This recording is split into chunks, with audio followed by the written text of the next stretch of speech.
वसुदेव जी को चिंता होती है कि बच्चे बड़े हो गए हैं, इनके अन्य संस्कार होने चाहिए। भगवान का यज्ञोपवीत संस्कार होता है।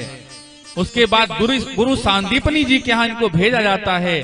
गुरु गृह गए पढ़न यदुराई, अल्पकाल विद्या सवाई। आज यदुराई यदुनंदन भगवान श्री कृष्ण अपने गुरु सांदीपनी जी के घर शिक्षा ग्रहण करने के लिए जाते हैं और बहुत कम समय में भगवान शिक्षा लेके वापस आए। इस तरह से कुछ समय बीता। आज भगवान को गोपियों की फिर बहुत याद आने लगी। भगवान सोचते हैं कि गोपियां समझती हैं कि मेरे अंदर दर्द नहीं है, लेकिन मुझे तो दोनों काम करने हैं। माताओं, जब आपके पति देव बंबई जाने लगते हैं, आप रोने लगती हैं। पति की आंखों में आंसू आता है, लेकिन फिर भी बैग लेके चला जाता है। माताएं सोचती बड़ा निष्ठुर है ये। ऐसा नहीं होता। जितना दर्द आपके अंदर होता है, उतना दर्द आपके पति के अंदर भी होता है, लेकिन मजबूरी यह है कि आप घर में हैं, उसके ऊपर जिम्मेदारियां हैं। कन्हैया के ऊपर जिम्मेदारी है, लेकिन दर्द उसे भी इतना है जितना गोपियों को होता है। आज कन्हैया अंदर अंदर बहुत पीड़ा महसूस कर रहा है। सोच रहा है कोई ऐसा मित्र होता जिससे अपना कष्ट बांट देता। एक मित्र है उद्धव, लेकिन ज्ञानी है। जब उससे प्रेम की बात करो तब वो कहता है अथातो ब्रह्म जिज्ञासा, ब्रह्म का निरूपण करने लगता है, ज्ञान की बातें करने लगता है। भगवान जब प्रेम की बातें बताते हैं, उद्धव जी को समझ में नहीं आता। ये तो प्रेम की बात है उद्धव, बंदगी तेरे बस की नहीं है। यहां सर दे के होते हैं सौदे, आशिकी तेरे बस की नहीं है। भगवान सोचते हैं उद्धव को प्रेमी कैसे बना दें।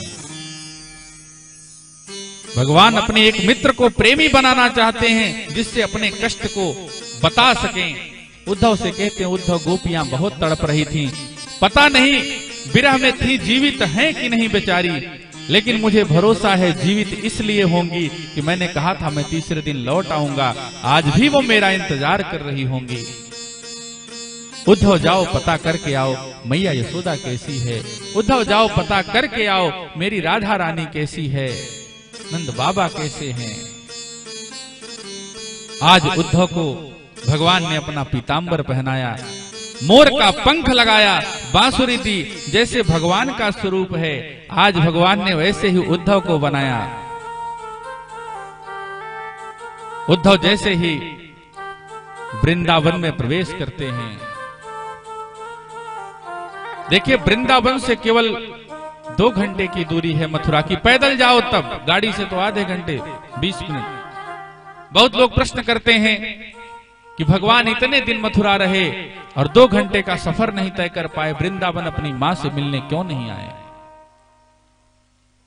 भगवान भी चाहते तो मिल लेते समय निकाल के, लेकिन कंस का मित्र है जरासंध। भगवान को डर लग रहा है अगर मैं मथुरा छोड़ दूंगा तो एक ही दिन में मथुरा वासियों को मार डालेगा। और अगर मैं वृंदावन जाता हूं, अगर जरासंध को ये पता लग गया कि मेरे सब मित्र, मेरा वहां रहना सहना सब वृंदावन में हुआ है, तो जब जैसे ही मैं वहां से आऊंगा वृंदावन में गोपों को मार डालेगा। इसलिए भगवान पता न चले, इसलिए मथुरा से वृंदावन जाते ही नहीं। आज जैसे ही उद्धव पहुंचे, नंद बाबा ने गले से लगा लिए, अरे कन्हैया, रोने लगे। थोड़ी देर बाद रुदन शांत हुआ, देखिए अरे तो बिल्कुल कन्हैया जैसा है, लेकिन कन्हैया नहीं है। कौन है ये? बताए भगवान कृष्ण का मैं मित्र हूं, मेरा नाम उद्धव है। भगवान ने आप लोगों का समाचार लेने के लिए भेजा है। भगवान ने समाचार लेने के भेजा है। हाँ, कैसा है कन्हैया? आज सारा हाल चाल दोनों तरफ का होता है। यशोदा मैया जैसे उसका गुणगान सुनती हैं, उसने राज्य का इस तरह से विस्तार कराया मथुरा का, गुरु के घर से पढ़ के आ गया है, ऐसे ऐसे राज्य का संचालन कर रहा है। महाराज उग्रसेन राजा हैं। यशोदा मैया को समाधि लगी। दूसरे दिन उद्धव महाराज गोपियों के बीच जाते हैं, और वही जो दूसरी यमुना अश्रुओं की बह रही थी, आज भी बह रही हैं। भगवान को याद करके गोपियां रो रही हैं।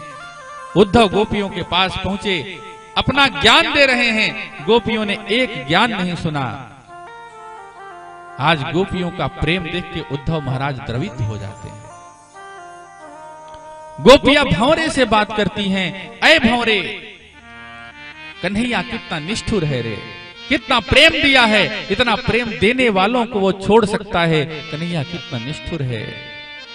उद्धव ने सुना, उद्धव को लगा कि दुनिया में परमात्मा से कोई प्रेम कर सकता है वो है गोपी, इससे बढ़ के परमात्मा के सन्निकट कोई नहीं आ सकता है। आज कन्हैया के ऊपर उद्धव को क्रोध आ गया। उद्धव 6 महीने रहे और 6 महीने वृंदावन में जो प्रेम की भावना, जो प्रेम का पाठ सीखा है उद्धव ने, अब आज उनका ज्ञान कम हो गया, प्रेम ज्यादा हो गया। 6 महीने बाद जैसे उद्धव आए, कन्हैया ने पूछा, बहुत समय लगा दिए, कन्हैया तू बोल मत, तुमने इतना खराब काम किया है, जीवन में तुझे क्षमा नहीं किया जाना चाहिए। क्या हुआ भैया, अचानक बदल गए, मुझे ज्ञान दे रहे थे कि प्रेम कुछ नहीं होता है, क्या हो गया? आज उद्धव कहते हैं, महाराज प्रेम ही सब कुछ होता है। अगर जीवन में प्रेम है, भक्ति है, प्रेम होगा तो भक्ति आएगी, भक्ति होगा ज्ञान आएगी, ज्ञान होगा वैराग्य आएगी, और जिस दिन वैराग्य आपके जीवन में प्रवेश कर गया, उस दिन परमात्मा की शरण तक जाने से कोई रोक नहीं सकता। आज उद्धव को एक प्रेमी मिल गया है।